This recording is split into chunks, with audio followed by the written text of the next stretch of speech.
Care with shield radiation implant. मतलब कि बच्चों बात आती है, ये टॉपिक क्या है कि कभी आपने देखा होगा कि किसी पेशेंट को कैंसर होता है तो उसके अंदर ब्रेकी थेरेपी की जाती है, और ब्रेकी थेरेपी के अंदर क्या होता है कि एक ऐसा डिवाइस इम्प्लांट किया जाता है कि जहां से रेडिएशन का एक्सपोज होता है और कैंसर सेल है वो डेड होती है। ठीक है, तो जब कभी भी आपको ऐसा पेशेंट मिले तो आपको उस टाइम केयर करनी, तो क्या ध्यान रखना है? सबसे पहली बात है हमें प्रोवाइड, हाँ, provide private room and private bath. मतलब कि इस पेशेंट को हमेशा हम प्राइवेट रूम में रखेंगे, प्राइवेट बाथ इसको देना है। ऐसा नहीं है कि जो कॉमन पीपल यूज करे जिसके अंदर ये इसका यूज करे, बिकॉज इसके अंदर जो इम्प्लांट लगा है वहां से रेडिएशन लीकेज होती है और वह रेडिएशन उसकी बॉडी फ्लूइड के अंदर जाती है। और बॉडी फ्लूइड की जब बात करता हूँ तो जैसे कि यूरिन, तो यूरिन के थ्रू भी जाएगी, तो वह यूरिन जहां पर पास करेगा वहां पर ये कंटिन्यू रेडिएशन निकलेगी। इसलिए हम इसको क्या करेंगे, provide private room and private bath देंगे। सेकेंड कि जब भी तो इसको हमने प्राइवेट रूम दिया है तो इसका जो डोर है वहां पर हमें रेडिएशन का क्वेश्चन का साइन लगाना है। ठीक है, तो क्या करना है हमें, नेक्स्ट स्टेप क्या है हमारी, कि जो डोर है डोर पर वहां पर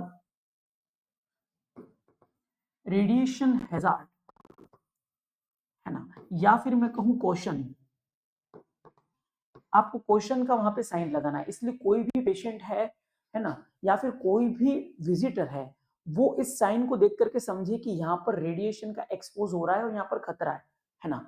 नेक्स्ट बात करते हैं हम, जब भी कोई नर्स केयर देगी तो नर्स को हमेशा डोसीमीटर को वियर करना है उसकी शिफ्टिंग के टाइम पर, और हर नर्स का एक अपना पर्सनल डोसीमीटर होना चाहिए। ठीक है, वियर डोसीमीटर।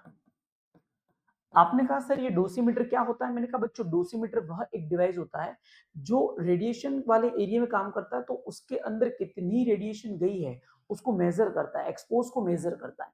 नेक्स्ट बात करते हैं और नर्स को क्या ध्यान रखना है, वियर डोसीमीटर के अलावा वियर लेड एप्रॉन। मैं कहूं कि जब भी उसे केयर देने जाएगी नर्स तो नर्स को है ना वो लेड का एप्रॉन पहन के जाना है, या फिर मैं कहूं लेड शील्डिंग में इसे कह सकता हूं मैं। ठीक है बच्चों, nurse never give more than one patient.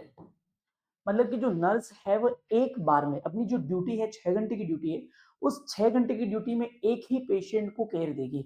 मतलब कि मैं कह सकता हूं उसे 1:1 है ना, एक नर्स और एक पेशेंट। अब बात कर लेते हैं हम यहाँ पर कि जो नर्स है वो रेडिएशन वाले पेशेंट के अंदर जो इम्प्लांट लगा जिसको केयर दे रही है, तो वो अपनी पूरी शिफ्टिंग के अंदर 30 मिनट ही उसके पास में रहेगी, है ना। तो टाइम क्या रहेगा, nurse provide care only 30 minute as per shift. मतलब कि जो नर्स है वो पूरे 6 घंटे के अंदर उसके पास 30 मिनट ही जाना है, मीन्स टुकड़ों टुकड़ों में जाना है। ऐसा नहीं कि 30 मिनट आप कंटिन्यू उसके पास में रहे हो। उसके अलावा मैं बात कर लेता हूं, नेवर अलाउ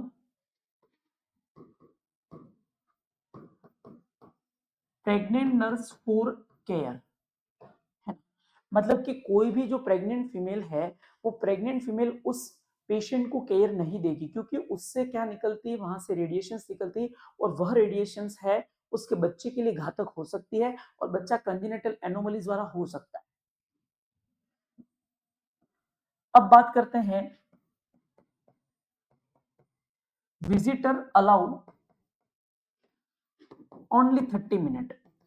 जो पेशेंट को हम केयर दे रहे हैं उससे विजिटर भी जब मिलेंगे ना तो उन विजिटर को भी खाली पूरे दिन में हमें 30 मिनट ही मिलने देना है, उससे ज्यादा हमें नहीं मिलने देना है, क्योंकि उनके अंदर भी रेडिएशन जाने का खतरा रहता है। और जब भी कभी पेशेंट से विजिटर मिलेंगे उसके रिलेटिव मिलेंगे तो पेशेंट से रिलेटिव का डिस्टेंस होना चाहिए 6 फीट का। है ना। तो ये भी पूछा गया है, याद रखना एग्जाम में आएगा आपको कि पेशेंट टू विजिटर, या मैं कहूं रिलेटिव का डिस्टेंस कितना होना चाहिए, तो डिस्टेंस होना चाहिए 6 फीट का, है ना। और अगर मीटर के अंदर पूछे ना तो 2 मीटर, ये याद रखना। ये इंपॉर्टेंट पॉइंट थे। Nurse care with silt radiation implant patient के साथ में।